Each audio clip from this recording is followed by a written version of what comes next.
Assalamualaikum warahmatullahi wabarakatuh. Alhamdulillahilladzi arsala rasulahu bil huda wa dinil haqq liyuzhirahu 'ala dini kullihi wa kafa billahi syahida. Asyhadu an la ilaha illallah wahdahu la syarikalah wa asyhadu anna Muhammadan abduhu wa rasuluh alladzi la nabiyya ba'dah. Allahumma fasholli ala sayyidina Muhammad wa ala alihi wa sahbihi wa sallim. Mahasiswa semuanya yang saya banggakan, kembali kita memuji dan bersyukur kehadirat Allah Subhanahu wa taala karena pada siang menjelang sore hari ini kita dapat bertemu tatap muka dalam virtual class e-learning dalam mata kuliah Sejarah Kebudayaan Islam. Alhamdulillah, di tengah pandemi COVID-19 ini kita masih bisa melanjutkan kegiatan pembelajaran kita walaupun dilakukan secara daring atau secara online, tidak menyurutkan dan tidak mengurangi semangat untuk kita senantiasa belajar lebih dalam, lebih luas terkait dengan sejarah perkembangan kebudayaan Islam. Dan siang hari ini kita akan membahas tentang kondisi geografis Jazirah Arab dan kondisi sosial budaya masyarakat jahiliyah sebelum diutusnya Rasulullah SAW di tengah-tengah masyarakat jahiliyah pada waktu adalah kondisi masyarakat zaman jahiliyah sebagaimana yang sering kita dengarkan, penuh dengan polemik kebudayaan dan tata sosial yang kurang dari nilai-nilai peradaban, sehingga masyarakat waktu itu diasumsikan masyarakat yang penuh dengan kegelapan peradaban. Oleh sebab itu, saudara, pada kesempatan ini ada beberapa poin yang akan kita ulas terkait dengan kondisi sosial budaya masyarakat zaman jahiliyah. Yang pertama, karena sudah tidak ada lagi atau sudah lama tidak ada yang memberi peringatan. Kemudian awal kemunculan paganisme, yaitu penyembahan terhadap berhala, dan bagaimana kondisi zaman jahiliyah dengan kejahilian yang kemudian menyelubungi dunia. Saudara mahasiswa yang saya banggakan, di dalam wahyu dalam Al-Quran, kondisi pada masa itu berjarak sudah ratusan tahun dari pendahulu masyarakat Arab, yakni dari masa Nabi Ibrahim dan anaknya Ismail alaihissalam, yang telah membangun peradaban Makkah dengan peradaban Tauhid, dengan mengajak manusia untuk hanya menyembah kepada Allah. Namun kemudian kondisi itu berlangsung lama, dan setelah sekian ratus tahun, bahkan ribuan tahun, maka sudah tidak ada yang memberi peringatan. Maka masyarakat jahiliyah pada waktu itu tergelincir atau tersesat dari peradabannya, sehingga mengurangi nilai-nilai kemanusiaan mereka sebagai manusia yang beradab. Dalam firman-Nya, Allah berfirman, litundhira qauman ma undhira aba'uhum fahum ghafilun. Mereka kemudian kaum yang kepada mereka diberi peringatan oleh orang tua atau leluhur mereka, namun mereka kemudian ghafilun, mereka lalai. Adalah dari zaman Nabi Ismail kepada zaman Rasulullah SAW berjarak lebih kurang ribuan tahun. Kemudian dari zaman Nabi Isa kepada zaman Rasulullah SAW, itu dalam sejarah dikalkulasikan lebih kurang 570 tahun. Sehingga kondisi itu yang menyebabkan mereka fahum ghafilun. Kemudian mereka lalai, tergelincir, berlebihan, dan mereka tersesat dari nilai-nilai yang sebenarnya. Saudara mahasiswa yang saya banggakan, mereka menjadi lalai dan tergelincir, padahal pada mulanya Makkah itu adalah tempat agamanya Nabi Ibrahim alaihissalam, yakni agama tauhid, agama yang mengharuskan manusia hanya menyembah dan memurnikan ibadahnya hanya kepada Allah Subhanahu wa taala. Pada waktu itu istilah Islam belum dikenal, dan istilah agama Islam itu dipopulerkan pada syariat Nabi Muhammad SAW. Namun pada hakikatnya seluruh agama para nabi dan rasul itu adalah agama Islam, di mana inti ajaran Islam adalah la ilaha illallah, yakni hanya menyembah, hanya menjadikan Allah sebagai satu-satunya zat yang berhak disembah.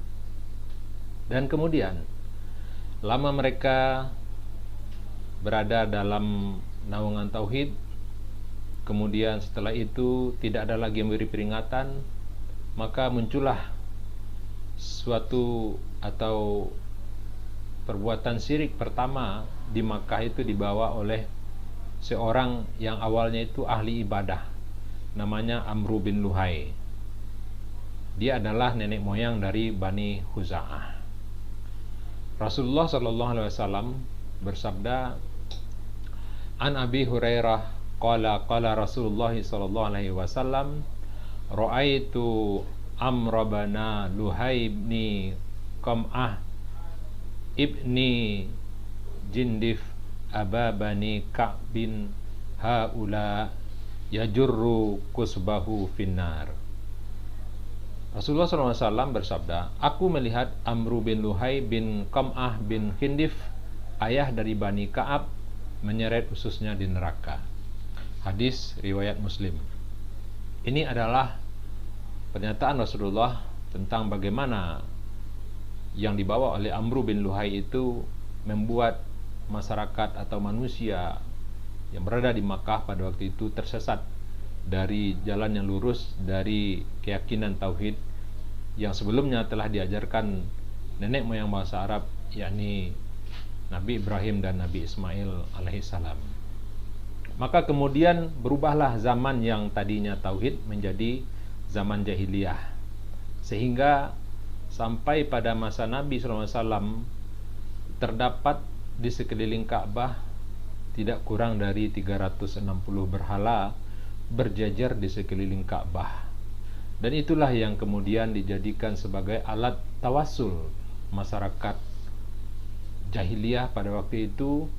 Mereka katanya menyembah Allah, namun untuk menyembah Allah mereka berperantara kepada berhala-berhala, di antaranya Lata, Hubal, Uzza, Manas, dan lain sebagainya.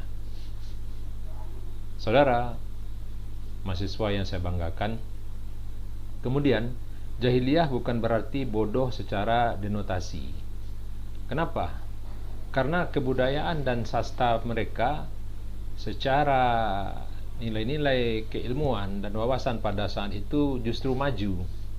Mereka terkenal gemar bersyair di pasar Ukas dan sering melakukan yang namanya perlombaan-perlombaan syair. Bahkan penyair-penyair pada masa itu mampu memiliki koleksi ribuan syair yang memiliki muatan kata-kata yang bagus, sehingga secara kebudayaan dan sastra mereka itu dikategorikan maju sebenarnya. Kemudian, walaupun masyarakat Arab jahiliyah bukan termasuk negara maju dan terpelajar, katakanlah seperti waktu itu ada bangsa Romawi atau ada bangsa Yunani, namun mereka juga tidak bodoh sebenarnya. Kenapa? Karena intelektualitas mereka, masyarakat Arab jahiliyah itu terlihat kelak dari intrik politik, ya, intrik politik mereka kelak yang kemudian setelah disinari dengan cahaya hidayah Islam, mereka kemudian menguasai 2/3 dunia. Namun kejahilian itu lebih kepada kejahilian atau kebodohan dalam hal ma'rifatullah atau mengenal Allah, sehingga mereka tadinya tauhid, kemudian jahiliyah, menyimpang, dan mereka kemudian mengadakan sembahan-sembahan selain Allah. Saudara-saudara mahasiswa yang saya banggakan, maka zaman jahiliyah itu terjadilah, merajalelalah syirik dan kekufuran, sebagaimana di dalam Al-Quran Allah berfirman, afara'aitumul lata wal uzza, maka apakah patut kamu wahai orang-orang musyrik menganggap Al-Lata dan Al-Uzza, wa manata tsalitsatal ukhra, dan Manat yang ketiga, yang paling terkemudian mereka anggap sebagai anak perempuan Allah. Alakumudz dzakaru wa lahul untha, apakah patut untuk kamu anak laki-laki dan untuk Allah anak perempuan? Ya, tilka idza qismatun diza. Ya, yang demikian itu tentulah suatu pembagian yang tidak adil. Saudara-saudara yang saya banggakan, nah, inilah gambaran bagaimana kondisi sosial budaya masyarakat Arab jahiliyah pada waktu itu, di mana pusat peradaban itu terletak di beberapa tempat, yang utamanya itu di daerah keramaian atau yang kita kenal dengan pasar. Di antara pasar-pasar utama pada waktu itu adalah pasar Ukas. Nama Ukas ini berasal dari ta'akus, artinya menarik perhatian orang. Masyarakat Arab jahiliyah di pasar Ukas saling membanggakan diri dengan menonjolkan kemampuannya bersyair dan dalam bidang-bidang yang lain. Nah, posisi pasar Ukas ini berada di antara Makkah dan Taif, namun lebih dekat ke Taif. Ya. Kemudian pasar Ukas ini menjadi pasar yang paling terkenal dan paling besar di daerah Jazirah Arab pada waktu itu, dan seluruh perdagangan seluruh Jazirah Arab ya terpusat di pasar Ukas. Kemudian yang kedua, saudara, ada pasar Madinah namanya. Berasal dari kata jannah, artinya taman. Maka surga jannah itu digambarkan penuh dengan taman-taman yang indah. Posisinya berada, kalau kita lihat di peta di sini, berada di bawah atau di sebelah selatannya Makkah, ya, berdekatan dengan Wadi Fatimah. Ya. Kemudian ada pasar Al-Majaz. Pasar Al-Majaz adalah tempat bertolaknya haji saat itu ke Arafah. Ya, bertolaknya haji masyarakat waktu itu ke Ka'bah dan berjarak ya 3 mil dari Arafah.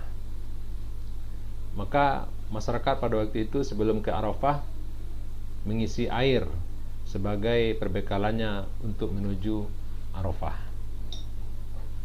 Berikutnya, saudara mahasiswa yang saya banggakan, dalam nas dan dalil terdapat bagaimana Allah menggambarkan kondisi masyarakat jahiliyah di dalam firman-Nya dalam surat Nuh, yang artinya, dan mereka berkata, jangan sekali-sekali kamu meninggalkan penyembahan Tuhan-Tuhan kamu, dan jangan pula sekali-kali kamu meninggalkan penyembahan Wad, dan jangan pula Suwa, Yaghuz, Ya'uq, dan Nasar. Dan sesudahnya mereka telah menyesatkan kebanyakan manusia, dan janganlah engkau tambahkan bagi orang-orang yang lalim itu selain kesesatan.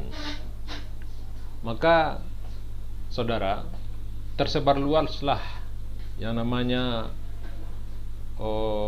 mengada-adakan hal yang baru, bid'ah, terutama dalam bidang akidah yang sesat dan menyesatkan.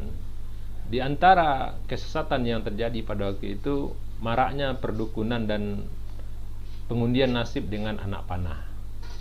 Kemudian adanya semacam keyakinan merasa sial ketika mereka melihat sesuatu, diantaranya burung gagak yang diasumsikan sebagai pertanda datangnya kematian. Kemudian Amr bin Luhai, ya, orang yang membawa syirik ke Makkah itu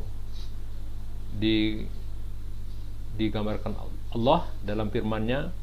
Allah menegaskan, Allah sekali-kali tidak pernah mensyariatkan adanya bahirah, saibah, wasilah dan ham. Akan tetapi orang-orang kafir membuat-buat kedustaan terhadap Allah dan kebanyakan mereka tidak mengerti.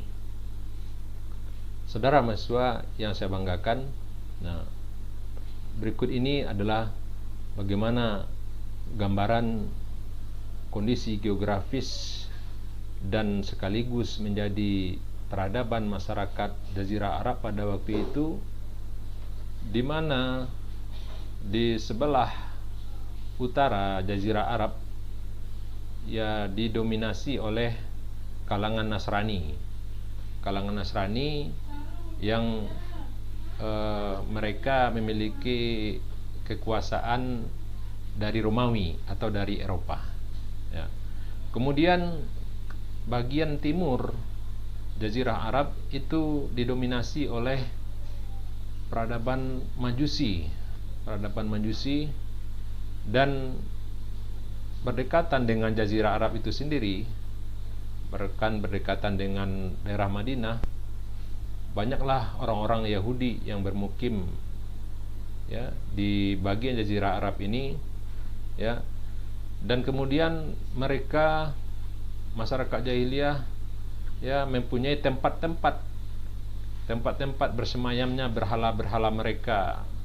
Di antaranya ada Suwa, Manat, Hubal, Uzza, Al-La'at, Ya'uq, Nasar, Yaguz. Dan itu kemudian Jazirah Arab juga di sebelah selatannya, di daerah Yaman, dikuasai lagi oleh mayoritas Nasrani dan sebagiannya Majusi. Bahkan kalau kita lihat di sebelah bawah, sebelah kiri, di daerah Sudan, ya, di daerah Sudan itu juga terdapat dominasi kalangan Nasrani. Nah, inilah yang kemudian menjadi gambaran konkret kejahilian masyarakat Arab jahiliyah tersebut. Artinya kejahilian mereka itu lebih kepada kejahilian dalam bidang akidah dan keyakinan terhadap Allah. Mahasiswa yang saya banggakan, nah, sehingga kondisi akidah mereka yang rapuh menyebabkan dekadensi moral di antara mereka. Di antaranya perpecahan dan peperangan yang sering terjadi di antara mereka. Ya. Digambarkan sebelum didatangi Islam, masyarakat Aus dan Khazraj di Madinah itu lebih kurang berperang selama lebih kurang 40 tahun secara turun-temurun. Ya. Kemudian dalam masalah sosial, di antara kesesatan yang terkenal yang terjadi pada waktu itu, di antaranya adalah perzinahan dan berbagai model-model pernikahan perkawinan yang batil. Kemudian ada lagi kebiasaan atau tradisi pembunuhan terhadap bayi-bayi perempuan. Dan berikutnya masalah sosial, hilangnya keadilan dan keengganan untuk menolong sesama.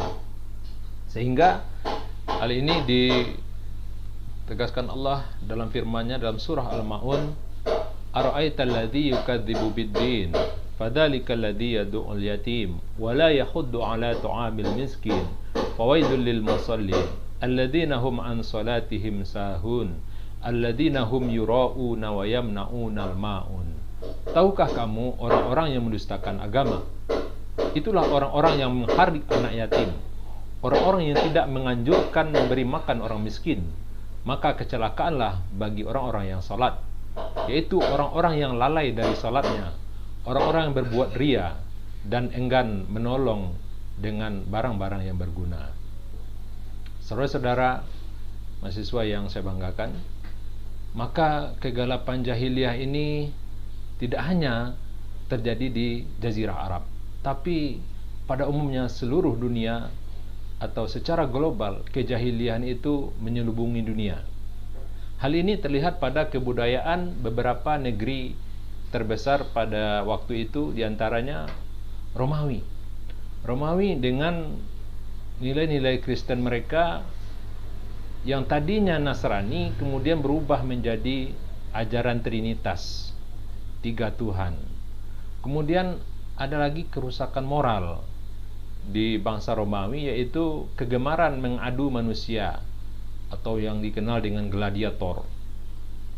Konon kabarnya dibuatlah semacam turnamen atau event, seekor singa atau harimau dikurung berlama-lama, tidak diberi makan, kemudian harimau tersebut dilepas dan diadu dengan manusia yang menjadi aduannya. Tentu saja harimau yang lapar atau singa yang lapar itu akan mencabik-cabik dan memakan manusia tersebut. Nah, itu diantara kerusakan moral yang terjadi pada bangsa Romawi. Kemudian bangsa Yahudi atau kaum Yahudi, mereka jahiliyah karena gemar dan suka merubah isi kitab suci. Ya, bangsa Bani Israel sebagai klannya Yahudi, mereka sangat gemar merubah isi kitab suci, merubah ajaran-ajaran yang telah disampaikan oleh nabi-nabi yang memang banyak diturunkan kepada Bani Israel atau kaum Yahudi. Nah, kemudian bagaimana dengan Persia? Ya, Persia di belahan timur Jazirah Arab, mereka terkenal Zoroaster atau Majusi, menyembah api, menyembah unsur alam terutama api. Bahkan mereka juga punya tradisi jahiliyah waktu itu, yaitu berbagi pasangan. Kemudian ada lagi perkawinan sedarah dan lain-lain, nauzubillah tsumma nauzubillah. Kemudian ya, di sebelah barat daya arah ke utaranya Jazirah Arab juga terdapat kebudayaan yang juga jahiliyah pada waktu itu, yaitu Hindu yang terpusat di India. Mereka secara akidah sangat tersesat, mengakui dan menyembah banyak tuhan-tuhan. Kemudian manusia dibuat berkasta-kasta, bertingkat-tingkat, berlevel-level, sehingga tidak terjadi keadilan di tengah masyarakat. Maka mahasiswa yang saya banggakan, dapat kita ambil hikmah dan pelajaran bahwa keimanan dalam diri manusia, yang itu adalah sumber makanan utama dari peradaban manusia, itu seperti tanaman, yang mana tanaman itu harus terus-menerus dirawat, disirami, kemudian diberikan nutrisi, makanan, kemudian tanaman itu tumbuh subur. Manusia juga demikian. Ketika nilai-nilai keimanan dalam hati manusia tidak dirawat, maka keimanan itu akan rapuh, dan pada gilirannya akan terjadilah dekadensi moral, degradasi akhlak, yang kemudian mengakibatkan rusaknya peradaban atau kebudayaan manusia. Maka dari itu, sebagai mahasiswa muslim, sebagai pembelajar, kita harus terus menjadikan ini sebagai hikmah dan pelajaran untuk memberikan peringatan, ya, bagi diri kita sendiri, bagi keluarga kita, bagi masyarakat dan lingkungan. Maka perlu ada mekanisme untuk saling ingat mengingatkan, sebagaimana yang Allah tegaskan dalam firman-Nya, wal asri innal insana lafi khusr illal ladzina amanu wa amilus solihati wa tawasau bil haqqi wa tawasau bis sabr.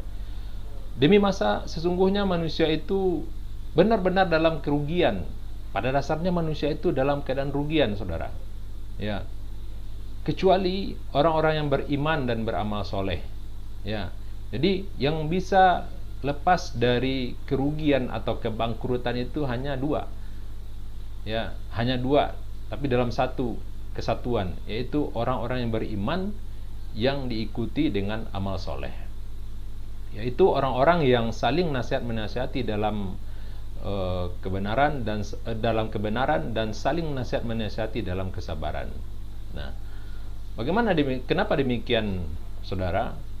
Karena kalau kita lihat kejayaan secara fisik atau kejayaan secara keilmuan, wawasan, teknologi, bangsa Romawi dan bangsa Persia pada waktu itu adalah dikenal sebagai negara adidaya.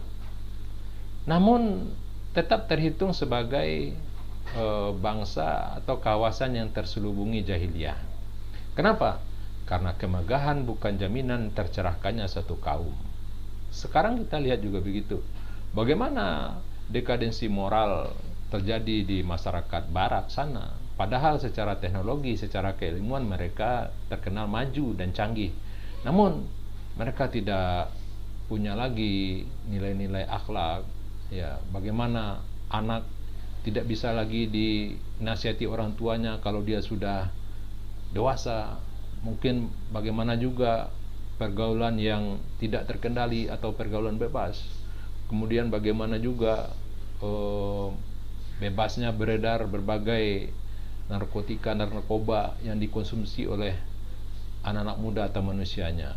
Nah, ini adalah kemajuan yang tidak menjamin perbaikan atau terjaganya moral, perilaku atau akhlakul karimah. Maka dalam mengembalikan kebangkitan umat Islam tidak selayaknya terpukau hanya pada tampilan luar suatu kaum, lalu kemudian lalai dari pembenahan hal yang mendasar seperti akidah, seperti keyakinan, ruhiyah, seperti hati dan akhlak, perilaku dan lain-lain, yang itu pada dasarnya lebih memanusiakan manusia. Mudah-mudahan inilah antaran penjelasan dari saya terkait dengan kondisi geografis dan sosial budaya masyarakat Arab jahiliyah pada waktu itu. Mudah-mudahan hal ini dapat kita jadikan pelajaran, dan kemudian pada topik-topik berikutnya kita memiliki gambaran bagaimana kemudian Nabi Muhammad SAW memang menjadi sosok yang innama bu'ithtu liutammima makarimal akhlak. Sesungguhnya aku diutus, kata baginda, melainkan adalah untuk menyempurnakan akhlak manusia. Kenapa? Akhlak adalah bunga diri, akhlak adalah karakter mendasar yang melekat pada diri manusia, yang merupakan cerminan jiwa. Kalau baik jiwanya maka baiklah akhlaknya, rusak jiwanya maka rusaklah akhlaknya. Maka saudara yang berbahagia, mudah-mudahan ini kita jadikan sebagai pelajaran dan sebagai penyemangat kita dalam membangkitkan kembali peradaban Islam yang gilang gemilang. Demikian saja penjelasan dari saya. Mohon maaf kalau ada yang kurang berkenan, yang kurang pada tempatnya. Billahi taufik wal hidayah. Wassalamualaikum warahmatullahi wabarakatuh.